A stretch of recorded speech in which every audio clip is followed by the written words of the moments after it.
What it is, YouTube? It's your boy DC coming back with another bullseye of a video here today. We're gonna be doing a tiers list video on audio interfaces. What is the best budget audio interface under 1,000? So I have a bunch of different types of audio interfaces here. I scoured all throughout Sweetwater, Sounds, Vintage King, and I just looked at some of the more quality audio interfaces, desktop audio interfaces under 1,000. So if y'all like this video, don't forget to like, comment, and subscribe. Down below in the comments, let me know what audio interface that y'all have right now. What one do you plan on getting? And if y'all have any experience with any of these audio interfaces, with the tiers, let me know. All right, so the very first tier is going to be the mix and master tier, and pretty much mix and master tier is like, damn, the audio, that's like the best tier, you feel me? This budget audio interface is just good, and you're probably not gonna need to replace it for a while, you feel me? Rough mix is where it's like, okay, the audio interface is good, but we're gonna have to do a couple of touch-ups, because the quality, the connectivity, the workflow, and all that stuff is good enough for me to make rough demos, maybe to send it out to a real engineer. Vocal template is where you gotta have a fire ass template to make the stuff coming out of this audio interface sound really good. Debatable is the one that you're probably gonna have to replace it pretty soon, and just don't even buy it. So very first thing I'm gonna go with for the Focusrite. I think Focusrite is pretty good. That's the first audio interface I ever had, so it's always the one that I bring up. Let's talk about the criteria. Okay, connectivity is a part of the criteria for the list. Okay, then you have the sound of the preamp. Okay, you also have, does it come with a package of plugins, right? That's another one of the things. What about the latency, the drivers, ease of use? So those are some of the things for that. And I know that with Focusrite is really good, right? Also expandability, maybe possibly, okay, is weighted at the bottom, right? Next time, I'll probably just put the criteria right under the tiers list for the people who I know they want to get emotional, but I spent $600 on that interface. Why you put it at the bottom tier? All right, I'm sorry. Okay, the Focusrite though, that's the one we started out with. We know it comes with some good ass plugins. I ain't gonna lie, that Focusrite bus compressor, the EQ, all that stuff like that. Really good.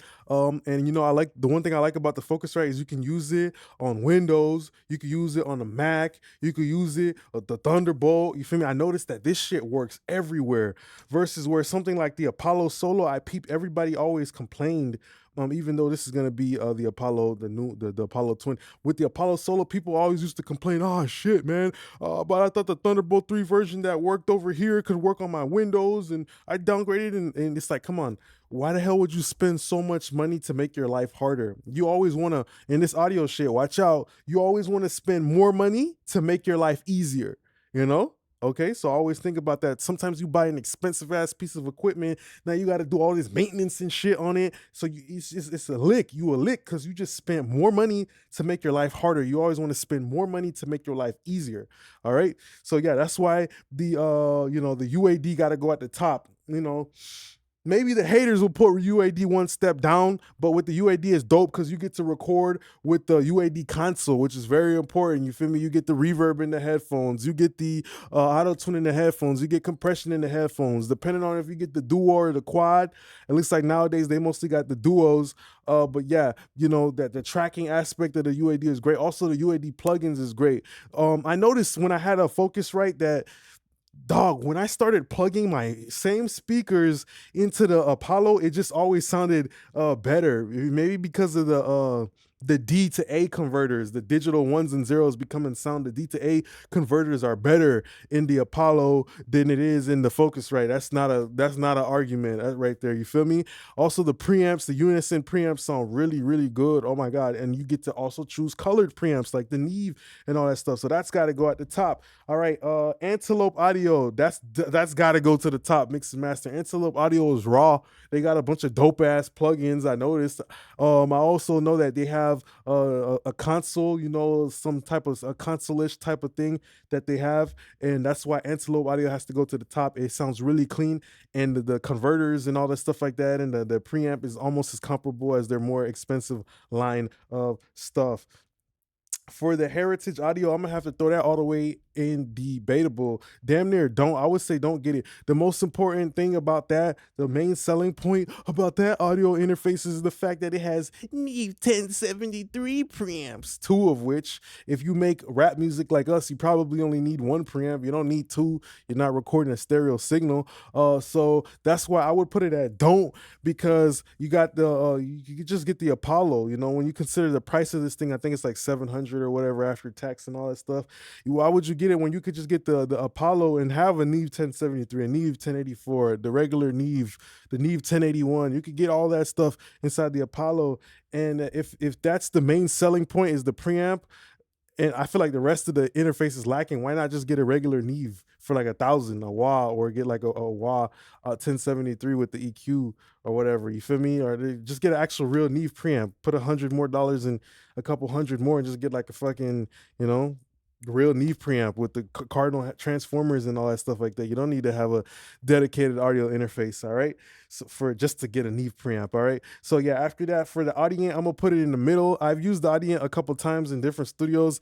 I just know the people who I know, really good friends who have had the Audient, after a time they always kind of outgrew it. And that's the thing about these this tier list. You want the audio interface that even as you're growing, right? Even as you're growing in the music stuff, you know, you're getting better at mixing and recording and rapping because you're working on it every day. You're not gonna just be like, man, fuck, I got to get rid of this interface because now it's holding me back. So that's why the Apollo and the Antelope is at the top, because you won't have to go spend money as quick as you would with something like the Audient. People, like a lot of people who have Audients, eventually they just end up selling the Audient. And I know the Audient is cool, you know, it's a cool interface and all, but I would consider it to be a workhorse. There's nothing stylish. There's not a package of plugins that come with it.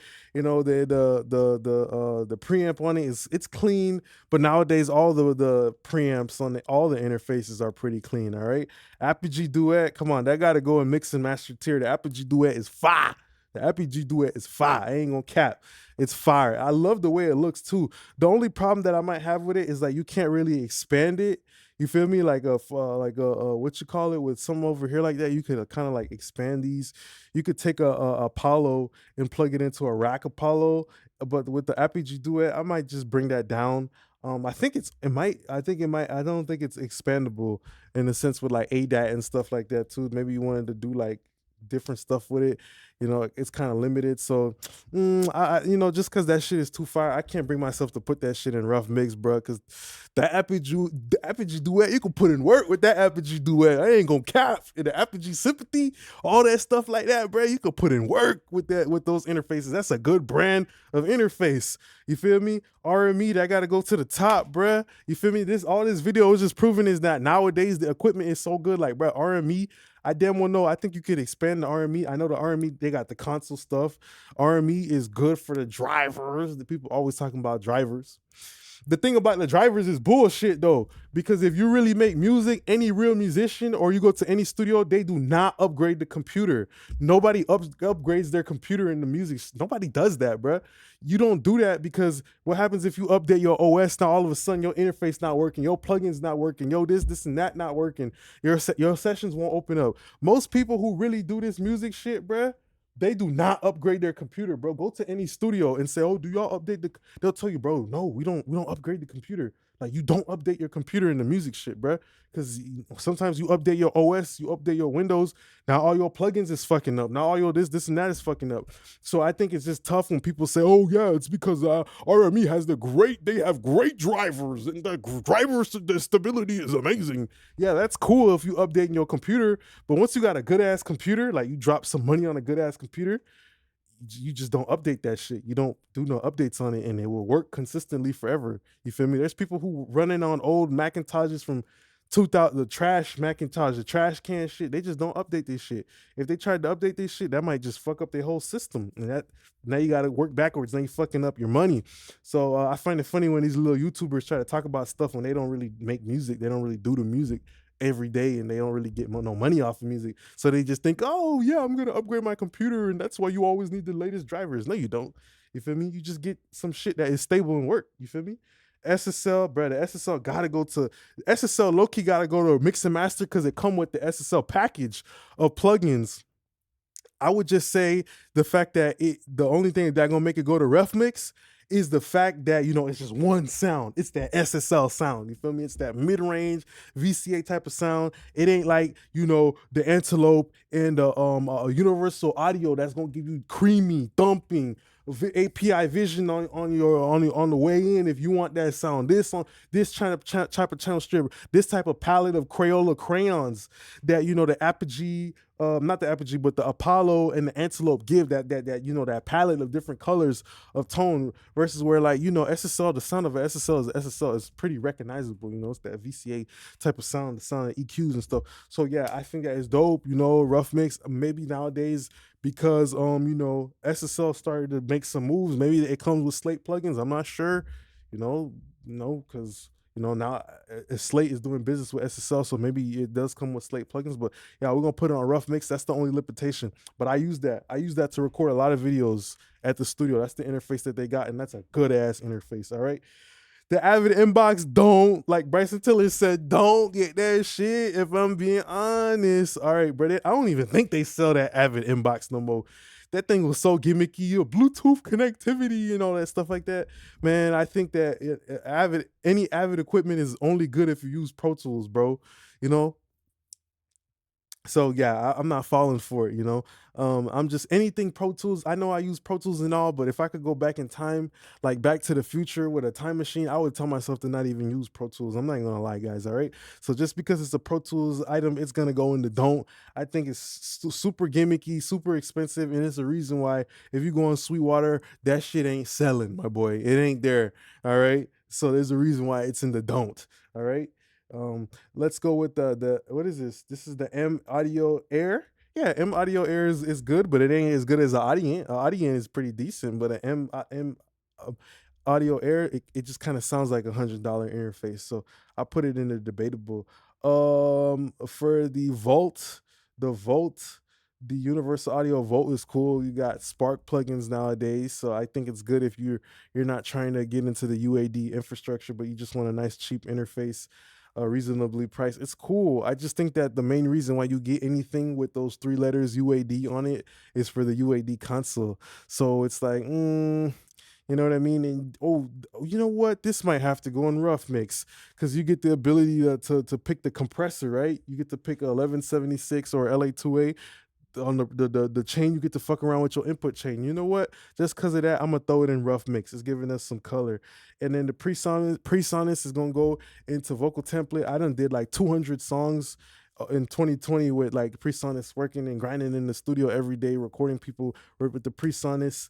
And the presonus is a workhorse, just like the Audient. Nothing against them that they're in the vocal template, but if you want it to sound good, like how you guys imagine your stuff to sound good off rip, you're gonna need a fire vocal preset. So you might want to check out the links down below. All right, so what do y'all think about this list? You got any experience with these interfaces? Let me know down below about your opinion. All right, I just want to say thanks a lot for being a great part of my YouTube family. Don't forget to like, comment, and subscribe. Want to support the channel? Check the links down below. Appreciate y'all now. Peace.